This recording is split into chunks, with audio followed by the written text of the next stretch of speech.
Catecismo de la Iglesia Católica.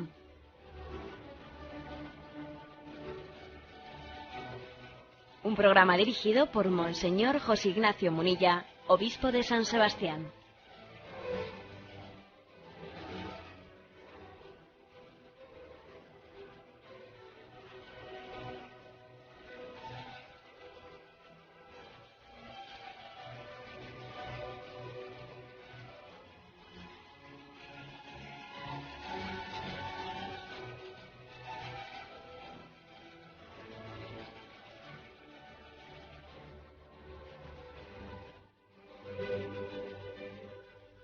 Un cordial saludo a todos los oyentes de Radio María.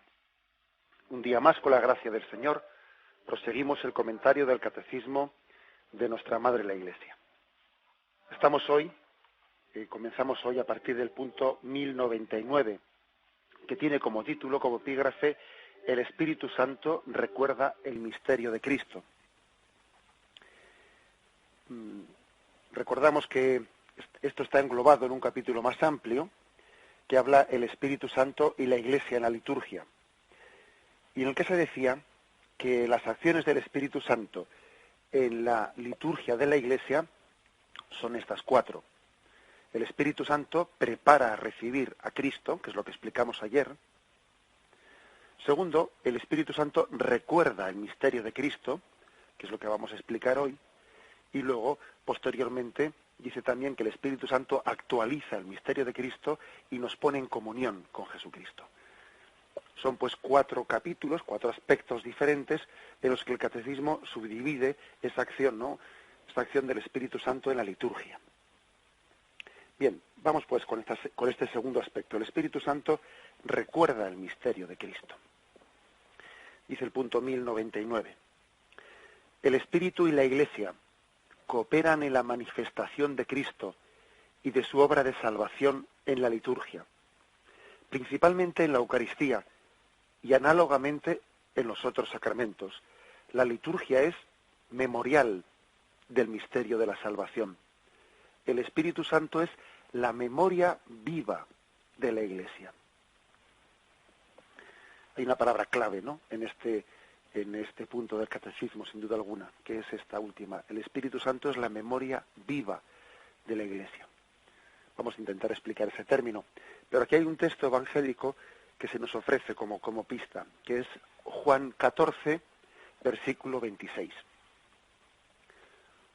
Os he dicho estas cosas estando entre vosotros, pero el Paráclito, el Espíritu Santo que el Padre enviará en mi nombre, os lo enseñará todo y os recordará todo lo que yo os he dicho. Se le apropia pues al Espíritu Santo esa obra de ser pedagogo, esa obra de ser paciente maestro, que va enseñando el sentido de la palabra de Cristo. Algo pues importante, ¿no?, para entender este misterio. Fijaros que en algunos textos del Evangelio de San Juan, por ejemplo, en Juan 16, versículos 12 y siguientes, dice: muchas cosas me quedan por deciros, pero no podéis cargar con ellas por ahora. Cuando venga Él, el Espíritu de la verdad, os guiará hasta la verdad plena. Sin embargo, en otros textos de la palabra de Dios, parece que se viene a decir que Jesús ya nos ha dicho todo lo que tenía que decirnos, mientras que aquí dice muchas cosas me quedan por deciros. Pues sin embargo, en textos como el de Juan 15, 9, 17, allí se insiste en que Jesús ya no tiene secretos con nosotros. Todo lo que he oído mi Padre os lo he transmitido a vosotros. No hay secretos entre yo y vosotros, porque os he transmitido todo lo que el Padre me ha dado a conocer. Parecen dos cosas que podrían parecer a primera vista contradictorias. Eso de que nos lo ha transmitido todo y por otra parte dice muchas cosas me quedan por deciros, ¿no? ¿Cómo conjugar ambas cosas? Pues la conjunción de ambas cosas la tenemos en el Espíritu Santo. Jesús ciertamente es la revelación plena del Padre, no parcial, plena del Padre. En Cristo el Padre nos lo ha dicho todo. Como dice San Juan de la Cruz, el Padre pronunció una palabra y se quedó mudo, pronunció el verbo y se quedó mudo, es decir, no tenía más que decir. En Cristo nos lo dijo todo. Pero sin embargo es cierto que esa recepción del misterio de Cristo, pues es una recepción que está sujeta también a nuestra capacidad de recepción. Y esa es la pedagogía de Dios a través del Espíritu Santo. Esa es la pedagogía que entre el Espíritu Santo, que actúa en y por medio de la Iglesia, hay cada vez un entender en mayor profundidad lo que Cristo dijo. No es pues que se nos digan cosas que Cristo no dijo, sino que se nos hace entender en mayor profundidad lo que Cristo dijo en el Evangelio. Esto es algo clave, clave. De hecho, tenemos que distinguir una serie de conceptos que incluso en nuestro lenguaje común utilizamos, ¿no? Hay que distinguir entre decir y transmitir. Una cosa es decir una cosa y otra cosa es transmitirla.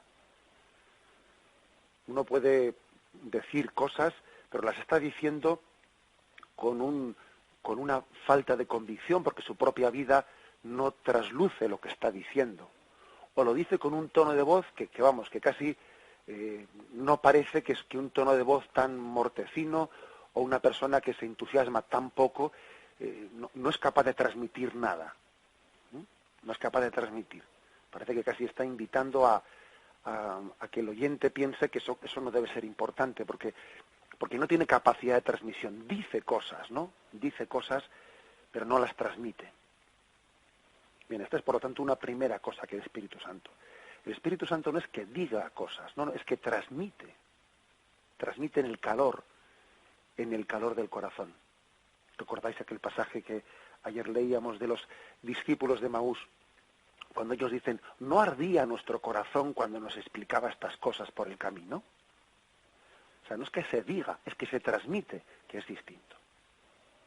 En segundo lugar, no es lo mismo oír que escuchar. Eso también muchas veces lo hemos distinguido, ¿no? Cuando estamos hablando de una persona y vemos que nada, que no hace ni caso, ¿no? Se le dice, oye, escucha. No se le dice, oye, porque oír ya está oyendo, pero no está escuchando.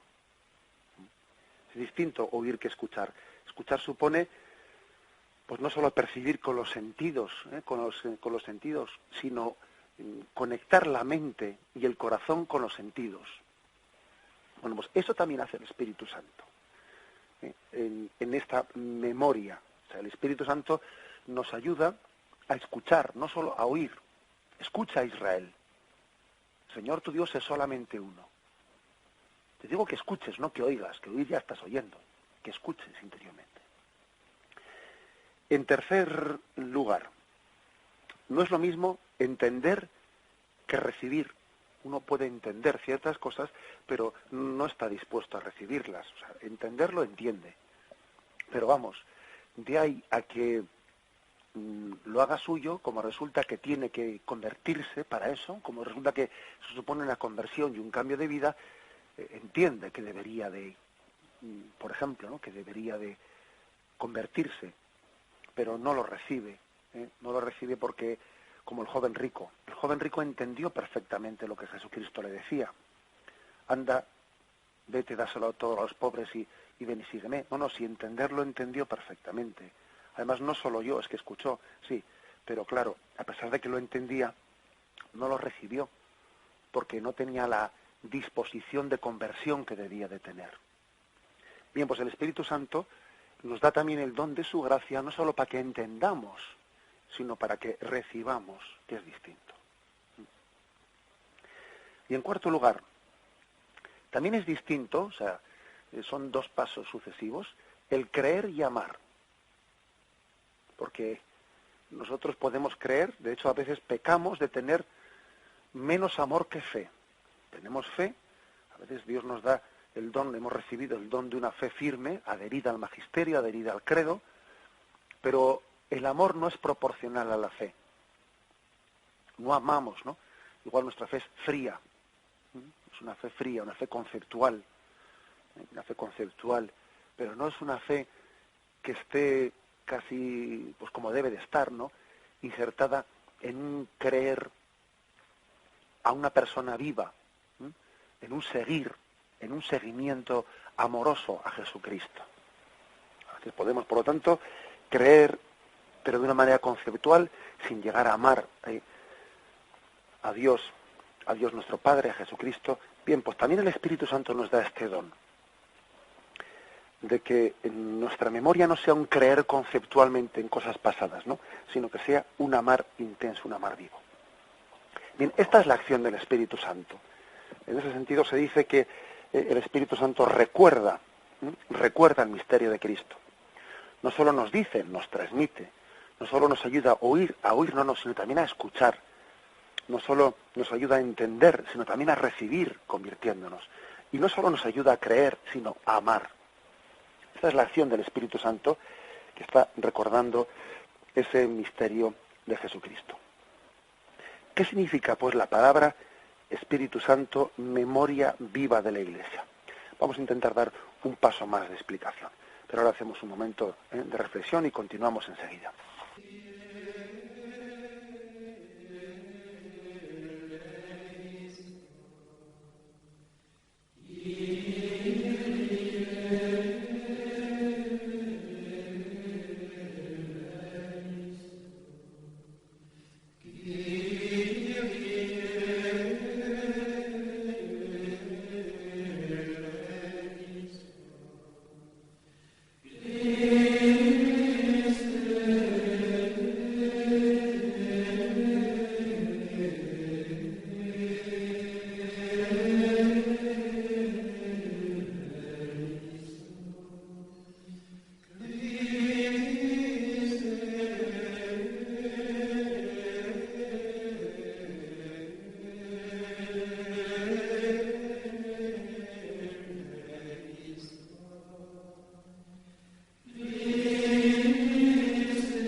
Bien, la pregunta es, queremos responder a la pregunta de qué significa esta expresión tan misteriosa y tan profunda, ¿no?, de que el Espíritu Santo es la memoria viva de la Iglesia.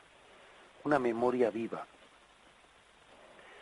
Memoria viva quiere decir, pues en primer lugar, que hay que distinguir entre noticias que caducan con el tiempo y noticias que son eternas. Hay que distinguir esas dos cosas.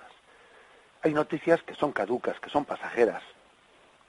Hoy en día, pues si uno coge un periódico de hace tan solo una semana o un mes, pues hay muchas cosas, la mayoría, que son totalmente caducas. Ahí ya, pues que tú veas el tablón de anuncios del día, pues eso no tiene ningún valor. No tiene ningún valor, son noticias que han caducado. ¿Qué conferencia hubo hace una semana? Bueno, eso ya no sirve para nada. Bueno, ¿qué programación hubo en la televisión? No sirve para nada. Son noticias caducas. Sin embargo, el Evangelio es noticia eterna. Es noticia eterna. Las verdades del Evangelio, como bien dijo Jesús, cielo y tierra pasarán, pero mi palabra no pasará. Ese es el primer motivo por el que el Espíritu Santo es memoria viva, porque está transmitiendo no noticias caducas, sino noticias que tienen valor eterno. Además, son noticias que no son puntuales, sino que son prolongadas. Es decir, que no es que acontecieron una vez y punto, son prolongadas. Es decir, por ejemplo, que Dios creó el mundo, eso no aconteció entonces, no, sino que la creación del mundo es prolongada. O sea, es decir, Dios está continuamente sosteniendo en el ser el mundo que creó. Si ahora mismo dejase de sostenerlo, en este mismo momento que estamos haciendo este programa del catecismo, volveríamos todos a la nada, o sea, dejaríamos de ser. No fue o sea, es, por ejemplo, una noticia esta, no puntual, sino que aconteció, pero acontece ahora mismo. Por ejemplo, cuando Dios hizo alianza con Moisés. Sí, y esa alianza es absolutamente presente. Está haciendo esa alianza es renovada, ¿no? Luego, no es una noticia puntual, sino que es una noticia que se prolonga en el tiempo. Fijaros que en nuestro castellano distinguimos, ¿no? Pretérito perfecto, ha comido y ya ha terminado de comer, ¿no? Y luego decimos, no, pues comía, pretérito imperfecto. Comía entonces y bueno, no sabemos si come ahora o no come ahora. Y el presente, ¿no? Que es un presente continuado, es come siempre, está comiendo continuamente, ¿no? Está comiendo, es un presente continuado. Bien, pues por esto también es una memoria viva. No es algo que ocurrió y dejó de ocurrir. Es un acontecimiento que se prolonga. Además, otro motivo por el que el Espíritu Santo es memoria viva. No estamos hablando de transmitir conceptos. Si fuese una transmisión de conceptos, bastaría un libro, bastaría un disco duro de un ordenador, bastaría una grabadora. No estamos transmitiendo, sin embargo, conceptos. Estamos transmitiendo una comunión con una persona divina que es Jesucristo. Y por lo tanto, el lazo para la comunicación con ella no podía ser algo impersonal, no podía ser algo muerto, una memoria muerta. El lazo para la comunión con Jesucristo tenía que ser otra persona, que es el Espíritu Santo. No se puede entrar en comunión con algo vivo a través de algo muerto. Para entrar en comunión con Cristo, que está vivo, hacía falta pues un lazo de comunión que estuviese vivo también, que es el Espíritu Santo. El lazo de comunión es importante. También en nuestra vida diaria os pongo un ejemplo, ¿no? Cuando nosotros abrimos el buzón y vemos que hay un montón de circulares, ¿no? Pues circulares, yo qué sé, de una circular de esas que están hechas, pues así, genéricamente, ¿no? Que pues es una circular de la asociación de no sé qué, el otro no sé cuántos. Bueno, eso no tiene nada que ver con que uno reciba una carta de esas que está escrita a mano, con pluma o con bolígrafo, y uno dice, anda, a ver quién me ha escrito. Y distingue esa carta totalmente de las demás. Las demás, las del banco, lo otro, propaganda, todo eso es un hilo que no es personal, que no es personal. La otra carta sí que la distinguimos, decimos, esta carta sí, la carta es de las de verdad. Las otras, todas esa especie de circulares y propagandas, esas no son de verdad, esas no se me han dicho a mí personalmente, esta sí. A ver quién es esta persona, ¿no? Por cierto que digo un poco en tono así un poco de broma, pero creo que es cierto. Yo tengo la experiencia de que la mayoría de esas cartas que hoy en día recibe uno escritas a mano, no ni siquiera ya a máquina, sino a mano personalmente, etcétera, pues suelen ser de personas que están en Dios. Muchas de ellas almas contemplativas, religiosas contemplativas, ¿no? Y uno se da cuenta de que cuando uno está en Dios todavía utiliza esta especie de comunicación directa y no impersonal, ¿no? Bueno, pues eso, poniendo este ejemplo, también el Espíritu Santo no es circular, impersonal, no. Es un vehículo, un hilo personal para comunicarse con una persona. No se puede hacer memoria de una persona a través de algo impersonal. Por eso el Espíritu Santo es memoria viva, no es memoria muerta. Y eso también nos enseña a entender por qué la Iglesia dice que tiene dos fuentes para recibir la revelación, por cierto. Una es la Escritura y otra es la tradición. Porque la Escritura es viva y la tradición es viva y el Espíritu Santo está animando ambas. Ambas. No solo es palabra escrita, es palabra viva. Es palabra viva, una palabra que nunca ha pasado a ser impersonal. Nunca ha sido impersonal. Bien, en todos estos sentidos decimos que el Espíritu Santo es memoria viva de la Iglesia. Porque transmite no noticia caduca, pasajera, sino noticia eternamente nueva, porque no son noticias puntuales, sino que se prolongan en el tiempo, porque no son porque no es un concepto, sino que es una persona la que nos trae a Jesucristo. Por todo esto, el Espíritu Santo es la memoria viva de la Iglesia. Bien, tenemos un momento de reflexión y damos un paso más.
El punto 1100 dice así: la palabra de Dios, el Espíritu Santo, recuerda primeramente a la asamblea litúrgica el sentido del contenido de la salvación, dando vida a la palabra de Dios que es anunciada para ser recibida y vivida.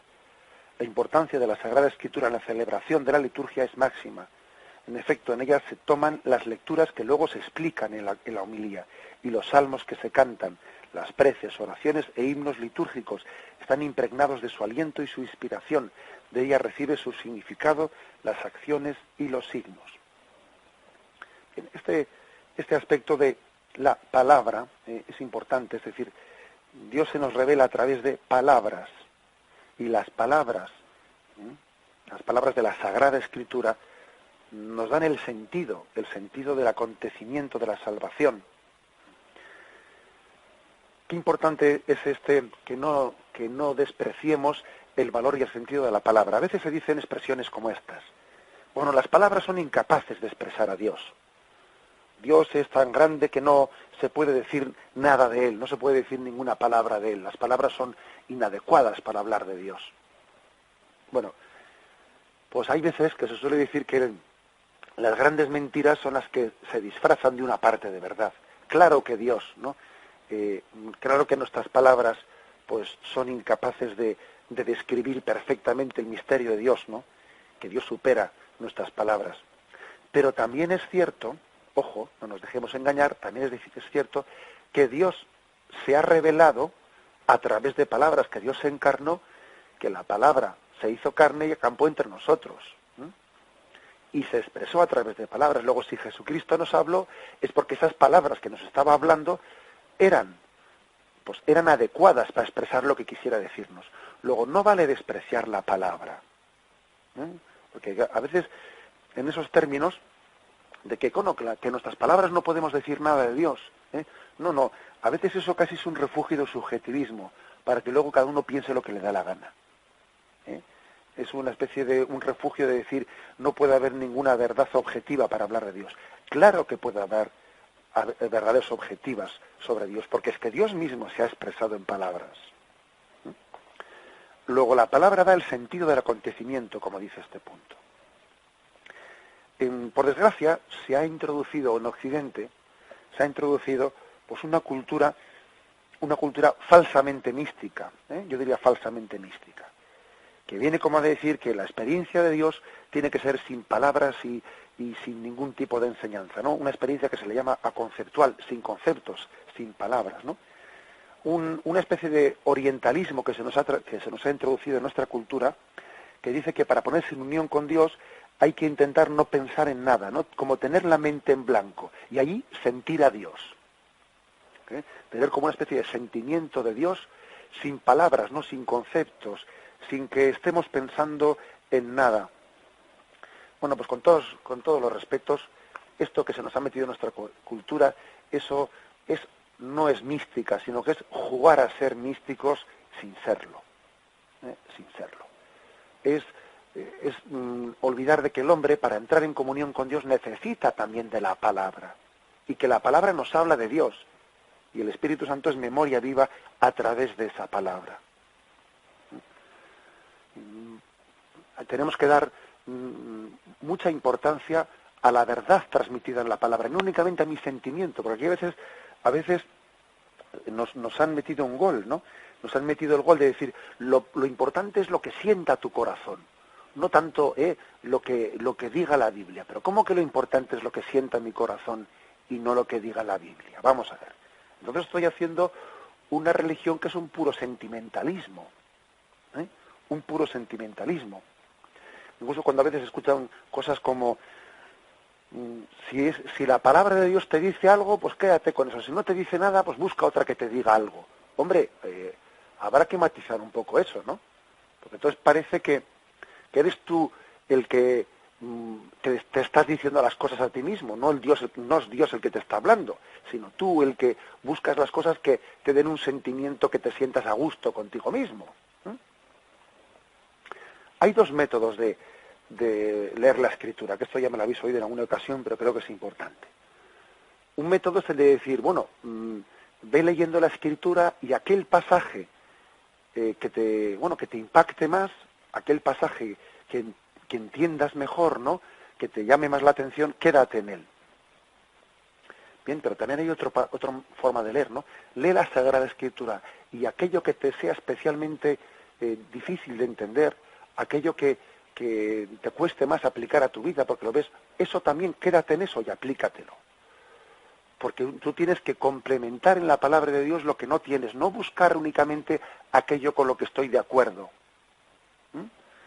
Pasando rápidamente las páginas con las que o no estoy de acuerdo, o me cuesta más aplicar a mi vida, o me cuesta más entender. Ojo pues con eso de que lo importante es no las palabras que se nos digan, sino sentir únicamente las cosas. No, es que nuestra experiencia de Dios tiene que ser también a través de unos contenidos que nos enseñan, nos libran del error, nos guían correctamente distinguiendo el bien y el mal. No se trata únicamente de sentir, ojo, no caigamos en los sentimentalismos, ¿no? Se trata, sí, de sentir internamente el amor de Dios, pero conforme a una razón recta y guiada por el Espíritu Santo, conforme a un discernimiento entre el bien y el mal, etcétera, etcétera. Por lo tanto, ¿no? La palabra nos da el sentido del acontecimiento y no tenemos que caer nunca en el engaño de que nuestra experiencia de Dios tiene que ser, pues eso, ¿no? Aconceptual, sin palabras, sin discursos. No. O sea, Dios ha querido expresarse a través de las palabras y las palabras nos corrigen del error. Las palabras distinguen la verdad de la mentira, el bien del mal, etcétera, etcétera. Sin embargo, haría un matiz importante.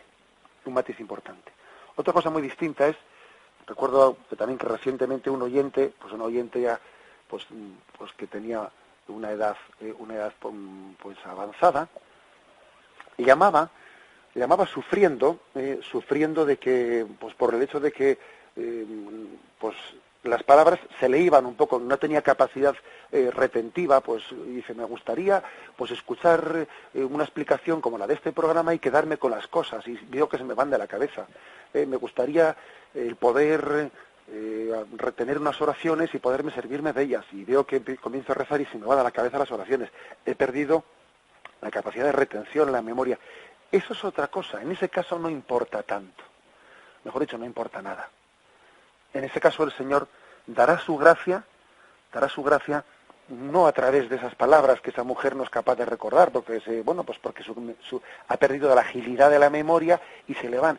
En ese caso Dios es capaz de darse directamente al corazón, ¿no? Pues superando, ¿no?, esa mediación de las palabras, que ella incluso sufre porque le gustaría retener más las cosas, le gustaría poder recordar eso que ha escuchado en una predicación, pero no importa. En ese caso el Señor le pide, eso sí es verdadera mística. Eso sí es verdadera mística. Ahí sí el Señor está haciendo una purificación, una purificación en la que pide que uno se desprenda de los conceptos y de las enseñanzas que no es capaz de retener, pues para ponerse únicamente su corazón y su afecto en el Señor y decir, confío en ti, me pongo en ti, en tus manos y adelante, ¿no? Aunque me quedo sin memoria para rezar oraciones, aunque, etcétera, etcétera, pero creo en ti y confío en ti. Eso sí que es verdadera mística.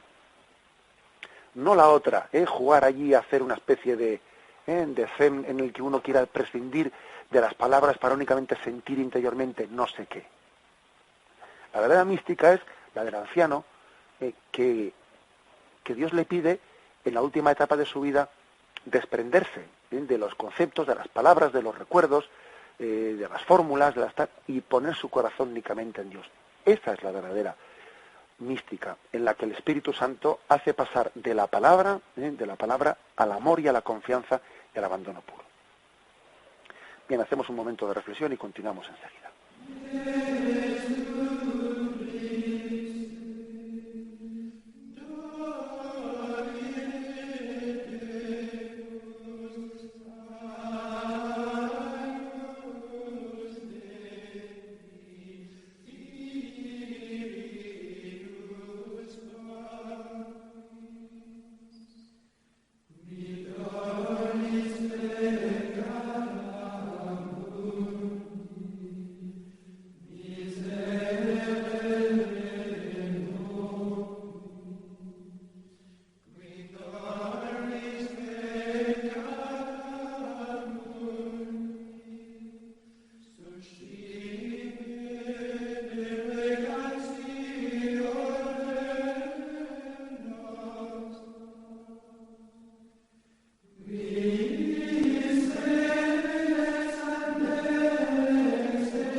Leo los dos siguientes puntos, el 1101 y 1102.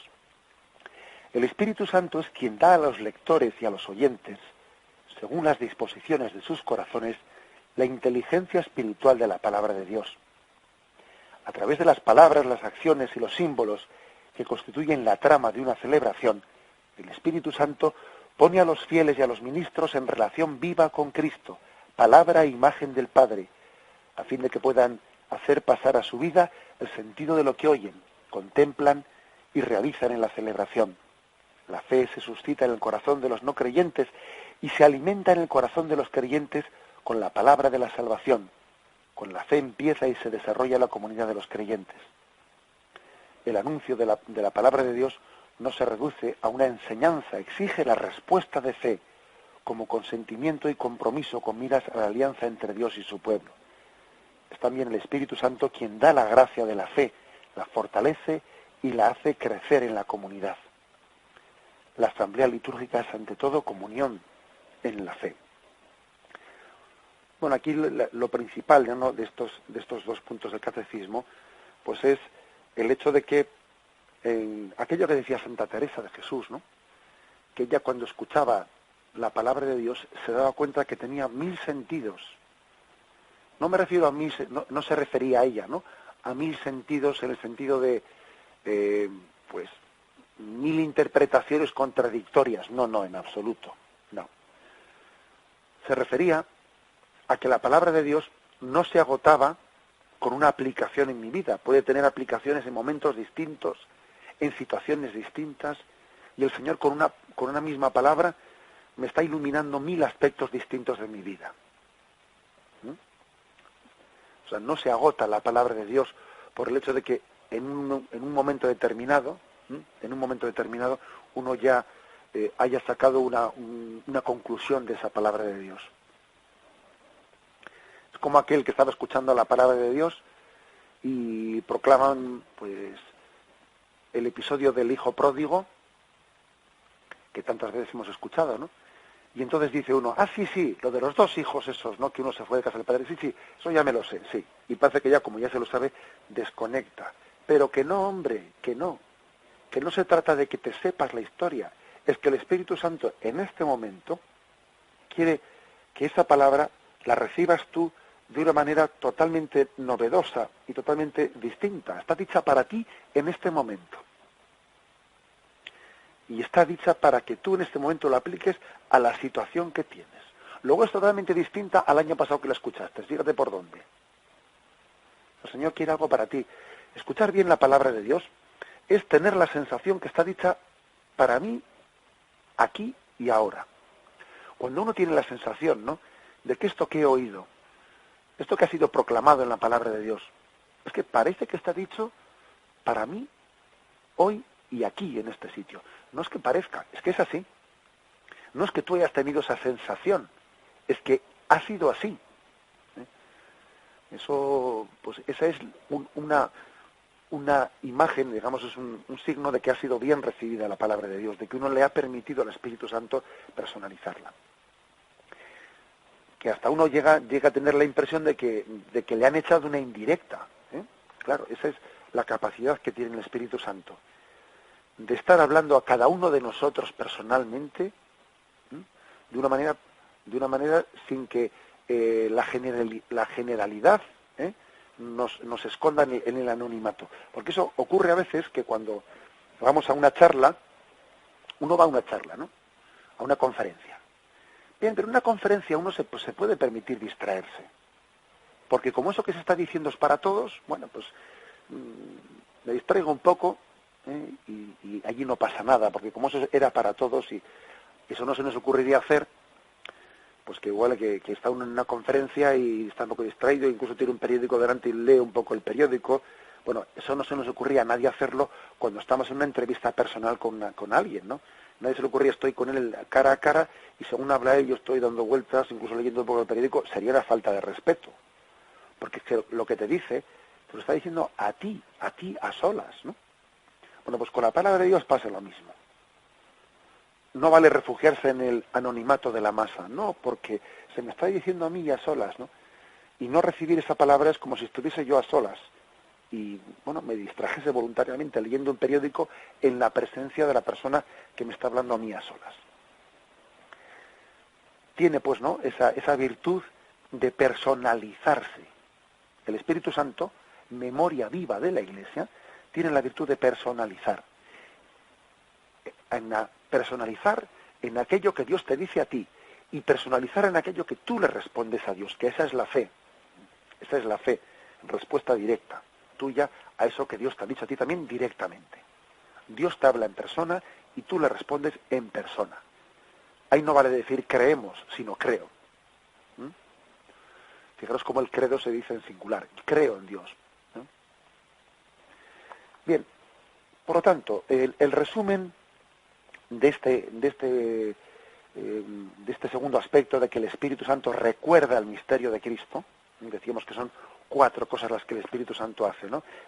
El Espíritu Santo prepara para recibir a Cristo. Segundo, recuerda a Cristo. Tercero, actualiza a Cristo. Y cuarto, nos pone en comunión con Él. Bueno, pues el resumen de este segundo aspecto, de que el Espíritu Santo recuerda el misterio de Cristo, lo tenemos en una palabra que el punto 1103 dice así, una palabra, anamnesis. Esta palabra hace referencia al recuerdo. Es el recuerdo de las intervenciones salvíficas de Dios en la historia. La anamnesis es el momento de la liturgia en el que se recuerdan las obras salvíficas que Dios hizo. Esa es la anamnesis, el recordatorio. Recuerda cómo tú rescataste a tu pueblo, etc. Esa es la anamnesis. Dice así: el plan de la revelación se realiza por obras y palabras intrínsecamente ligadas. Las palabras proclaman las obras y explican su misterio. En la liturgia de la palabra, el Espíritu Santo recuerda a la asamblea todo lo que Cristo ha hecho por nosotros. según la naturaleza de las acciones litúrgicas y las tradiciones rituales de las iglesias, una celebración hace memoria de las maravillas de Dios en una anamnesis más o menos desarrollada. El Espíritu Santo, que despierta así la memoria de la Iglesia, suscita entonces la acción de gracias y la alabanza, que a esto último se le llama la doxología. Según pues las tradiciones litúrgicas, pues a veces dentro de las plegarias de la liturgia la anamnesis suele ser más corta o más larga. Hay plegarias pues en las que la anamnesis es más larga, o sea, con más detalle se va contando todo lo que Dios hizo en la historia de la salvación. Otras plegarias, pues digamos son, pero todas tienen una parte de anamnesis, una parte de memoria. Por ejemplo, la plegaria eucarística cuarta, pues es una de las que tiene una anamnesis más prolongada. Recordad, os recuerdo un poco qué es la anamnesis. Te alabamos, Padre Santo, porque eres grande, porque hiciste obras grandes con sabiduría y amor. A imagen tuya creaste al hombre, le encomendaste el universo entero, para que sirviéndote solo a ti su creador, dominara todo lo creado. Y cuando por desobediencia perdió tu amistad, no la abandonaste al poder de la muerte. Todo esto es la anamnesis, recordar las obras de la salvación. Hay plegarias eucarísticas, hay sacramentos en los que la anamnesis es más larga o es más corta, pero todos tienen momento de anamnesis. Continúo, fijaros un poco. Reiteraste además tu alianza a los hombres, por los profetas los fuiste llevando con la esperanza de salvación, y tanto amaste al mundo, Padre Santo, que al cumplirse la plenitud de los tiempos, nos enviaste como Salvador a tu único Hijo. Bien, la anamnesis concluye, como dice este punto, concluye en la alabanza, en la adoración, en la doxología, en el por Cristo, con Él y en Él. La memoria de los acontecimientos salvíficos es una memoria que nos tiene que llevar a alabar y a glorificar a Dios pues por toda la eternidad. Cristo recuerda, pero no a título, no a un título pues de curiosidad, no es un recuerdo curioso, es un recuerdo que nos lleva a alabar y a glorificar a Dios, ¿no? Es un hacer memoria para glorificar a Dios por toda la eternidad. ¿Cómo no recordar todo lo que Dios ha hecho con nosotros? ¿Y qué haremos, pues, para alabar a Dios, para agradecer a Dios todo el bien que nos ha hecho?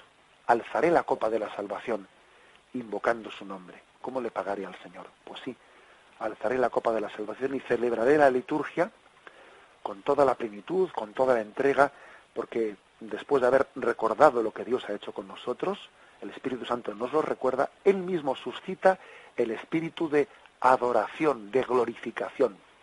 El mismo que te hace recordar, ese mismo es el que te lleva a glorificar. Te lleva a recordar y suscita en ti la alabanza y la glorificación. Bien, concluimos de esta forma la explicación de este punto del catecismo. Nos despedimos, ¿no?, con la bendición de Dios Todopoderoso. Padre, Hijo y Espíritu Santo, descienda sobre vosotros. Alabado sea Jesucristo.